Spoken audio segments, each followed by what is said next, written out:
Hey everyone, welcome to my channel. And today I will be reading A Cat's Kick Reader by Blown by Bakugou on Tumblr.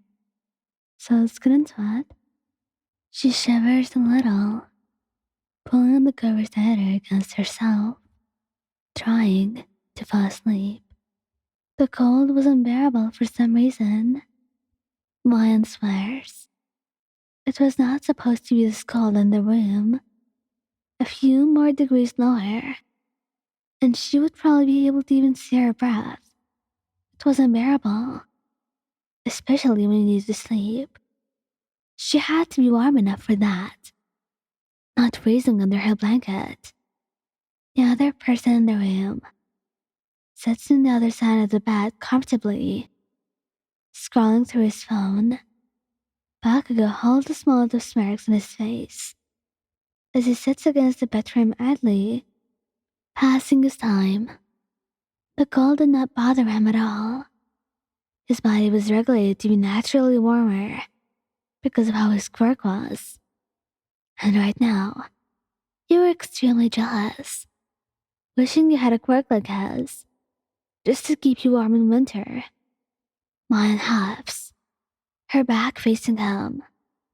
Usually, they would be sleeping in each other's arms. Lion, feeling safe and protected in Katsuki's embrace. That was when they were not in the middle of an argument, though. To be quite honest, my aunt did not even remember why they were arguing in the first place. It was something petty, and she knew that. Something about him making fun of her clothing and such. And the cold chilled her to the bone. And she wonders why the hell she's near freezing. Because goddammit, it's not supposed to be this cold today. And she decides to take the first step. Rolling over, she faces her boyfriend. The covers pulled all the way up to her chin. She feels a little annoyed, but he does not even glance at her. Reaching out, she grabs his sleeve and tugs on it slowly. And after a few excruciatingly long seconds, he finally puts down his phone and looks at her. Needs something? And his tone is gnawing and teasing, like he knows just what she wants to say and what she refuses to let herself say. She mumbles something coherent, and he shakes his head, even though he heard it. Speak up. He was going to enjoy this. This was funny to him, because she was the one who started arguing in the first place, and he wanted her to cave and ask for his help. And so, eventually, she had no choice but to do so. I'm cold. Oh, I didn't notice. He shrugs before detaching himself from her and going back to his phone. And Ryan blinks in utter surprise before furrowing her eyebrows and huffing. She tries to stay still and ignore the cold, not really wanting to reach out for the bait that he was putting down. But she succumbs again after having to go through a particularly cold gust of wind that has her curling up tighter into a ball. This was unbearable. She was reaching her limits. And so, Katsuki, she whines, tugging on his sleeve again, wanting his attention. And she kind of just wished that he would get this over with.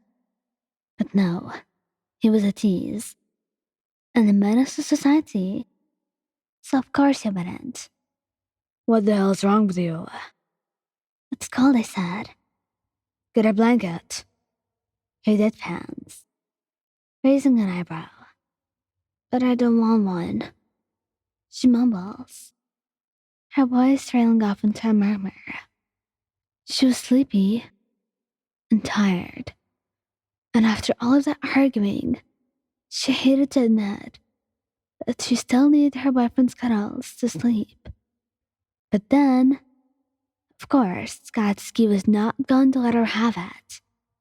Freeze done.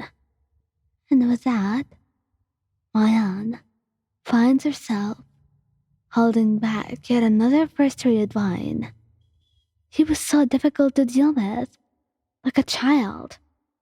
And making up her mind, she shifts, shuffling closer to him, and slowly placing her head on his chest, and his arm immediately encircles her, keeping her pressed close against him, because she caved first. So, that makes her the loser here. Suddenly not so fury, huh? What happened to the attitude from before?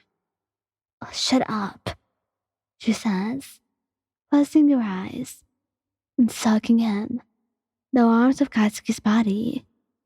Why was he so warm and comfy?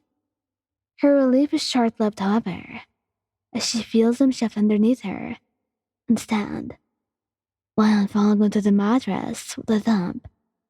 What? She sits up, watching him stretch and sip on a pair of slippers. Where are you going? Don't feel like sleeping. Maybe I'll take a walk. Leave you alone here. You're still mad at me after all. As he turns around to leave, he's stopped by a yell, his smirk only widening. Hey, I'm sorry. And she calls out finally. And when he turns to her, he sees her crossing her arms, her face of paint red. I'm sorry I snapped at you. And he seems satisfied at pulling out an apology from her. Just get your ass here and be my heater, she exclaims, and he rolls his eyes, grunting when she grabs his hand and yanks him back down. She's surrounded by warmth again as his arms wrap around her. She snuggles against his chest and breathes a sigh of relief, letting herself warm up. Eventually, she starts to doze off. Don't know why it's so cold, she yawns, before letting go and drifting off. She swears she feels him kiss her forehead and mumble an apology of his own. Katsuki watches her sleeping form for a few seconds before shaking his head. He reaches behind his pillow carefully as to not wake her up and pulls out a small white controller.